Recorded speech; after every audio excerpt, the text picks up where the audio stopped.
Hey all, here at OS Reviews, you're watching our closer dive and look at some specific tips and tricks unique to the Smartisan OS, which is this very interesting launcher on top of Android that's redesigned from the ground up in terms of apps, in terms of visuals, and has very cool and innovative ideas that are actually very well implemented for a relatively small company. The differences begin right from the home page. There is no way to install widgets, which has been a common feature in Android phones since its debut almost a decade ago. Instead, we just have these icons which are designed in kind of the skewy, morphic way, reminiscent of slightly older iOS products. So the icons are physical representations of what real-world objects look like. You have this kind of flat aesthetic that in a way is quite elegant. It also reminds me a little bit of what Oppo is doing with some of their smartphones.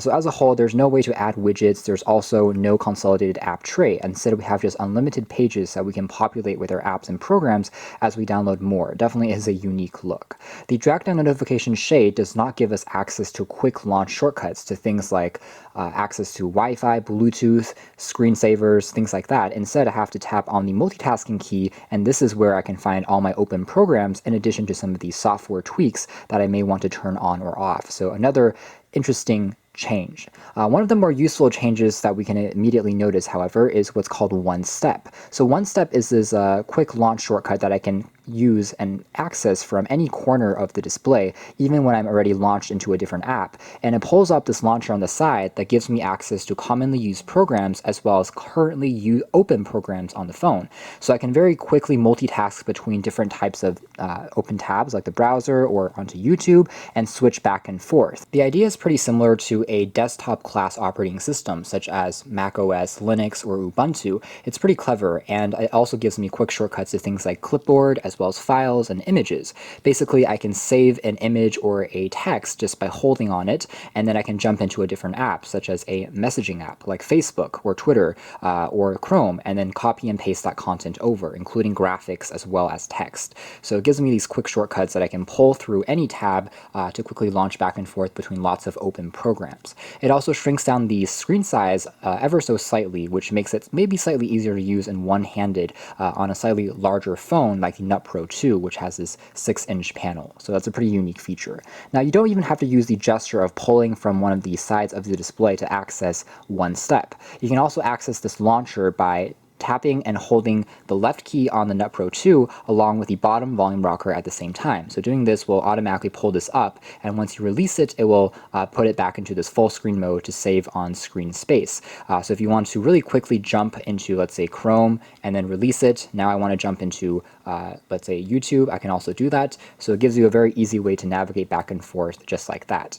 I can also just tap once instead of holding to bring this up infinitely for me to use, and then tap it once again to release it. So that is the one-step launcher. The second feature I want to talk about is called Idea Pills or Smart Pills. Essentially, it is this transcription software that will convert your speech into text. So it will parse through whatever you're saying, and you can save it into notes. You can also send it to friends and family on social media. But most importantly, you can use it for instant memos. So if you're out and about and you're trying to go to a grocery store, but you don't want to forget certain ingredients, if you want to plan out your agenda in advance, all you need to do is tap on the left key, which is the pill key, to begin recording a memo. So for instance, this is a test memo. I want to remember 1, 2, and 3. You would then simply release it, and it will, as you can see here, try to parse through the speech in both English as well as in Chinese. Now, you'll notice that the English is not completely there yet, and that's because Smartisan OS is primarily aimed at Chinese markets, and that is why Chinese language support is still its #1 priority. But you can see the use here. I can play back the sound. Memo, I want to remember 1, 2, and 3. And you can see that the microphone does a great job of picking up your voice. What's really cool is that the pills feature works even when the screen is off. So just like with the Galaxy Notes, where you can write memos when the screen is off, you can just tap and hold instantly to start to record a memo so that you will be able to capture those thoughts before they disappear from your head, instead of fumbling around with the software to open up notes, and then by then you've probably already lost a lot of your efficiency and momentum. So it's very cool. What's also interesting is that this has kind of an AI component to it in the sense that it can also pull up specific keywords on web pages, as you saw there. So it tries to search up what you're trying to locate. Furthermore, I can assign different colors to all of these pills. You can see they're shaped like a pill to represent different things. So for instance, certain pills might correlate to work, other ones may correlate to entertainment. I can also check off these little boxes if I want to have them represent, let's say, a memo or a checklist, and that will tell me I'm done with those tasks and I need to do whatever is on the bottom here. I can also rearrange these pills to my liking and change or shuffle the order. That allows me to quickly reply, let's say, to a message, to share something with friends and family, but I can also edit it. So a lot of times if you see a message on, let's say, Facebook, or if you're using something like WeChat, a friend gives you an article, but you don't necessarily agree with everything that the article says, there's really no way to quickly, let's say, edit parts of that out. But with Big Bang, it allows you to more easily do that. I can cut out individual words and remove it, things like that. I can search up the dictionary for what that specific word means, which is also pretty cool. And I can also further, explode or Big Bang the words even. This is another feature that is perhaps slightly more useful for Chinese demographics, just because characters in Chinese, if you want to parse them, make a little bit more sense if you want to divide up words, and I'll explain that more in a second, compared to English letters, which doesn't make quite as much sense if you're just dividing them into individual letters. But essentially, if you have a passage or a word, you can use a large area of your finger, such as your thumb, hold down on it, and that will pop up this Big Bang that will individuate each word one by one. So you can see it's separated into words like firmly press with a large area of your thumb. And I can even further edit these words, again, parsing them down onto individual letters.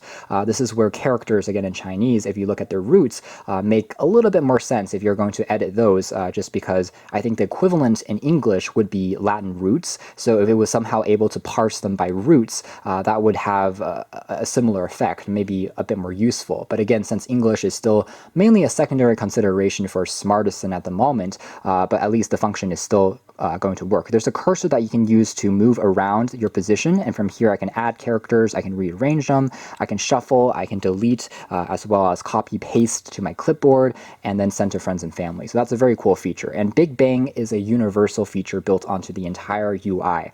So it works even with images. So I can take a look at an image that I don't know, and I can press on it, I can crop it, and then I can search the web to find similar images or to search what this image is about. That's pretty cool using machine learning. And if I find something really interested in, like this text below, I can also Big Bang it just by tapping on it. You see a little fingerprint icon that went away? That tells you what specific word you were pressing on when the Big Bang kind of happened.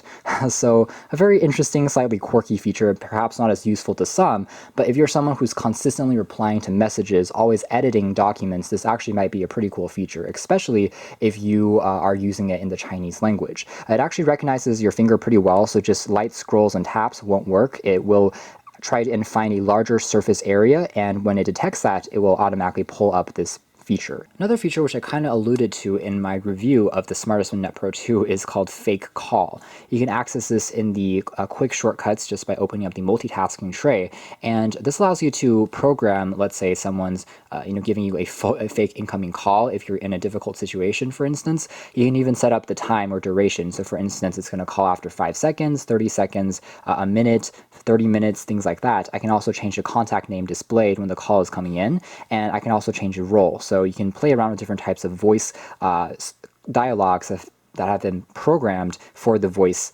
calls. So for instance, so these ones are in Chinese. I can also enter my own text to generate a sound, and you can play around with all types of different sounds, such as English, young female voice. I can also change it to Mandarin, also to different types of dialogues, Cantonese. So it actually is very fully featured, and you can type it in.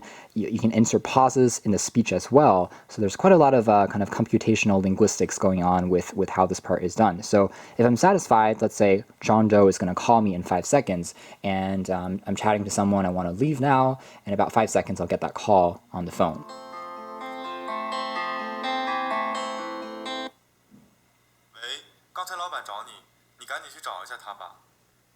You can change all elements of the OS, including the font. You can change the transparency levels, the taskbars, the rearrangement of these buttons. If I want them to disappear from the bottom of the device, I can change it so I can unlock the phone using the facial scanning with the front camera on the top instead of using the fingerprint scanner. All of those things can be further tweaked in the settings. But I think that covers most of the more unique attributes of Smartisan OS as of the start of 2018. And it certainly is a very exciting, again, launcher on top of Android filled with innovative ideas that takes elements useful from note-taking to having a launcher that's reminiscent of a desktop onto a smartphone platform that feels very fresh and unique. It's not going to be everyone's cup of tea, and it goes very far from what standard Android looks and feels like, but I think to some it might be worth considering. So you can check out more details about this in our full review of the Smartisan Nut Pro 2, but this has been our tips and tricks and deeper dive into Smartisan OS.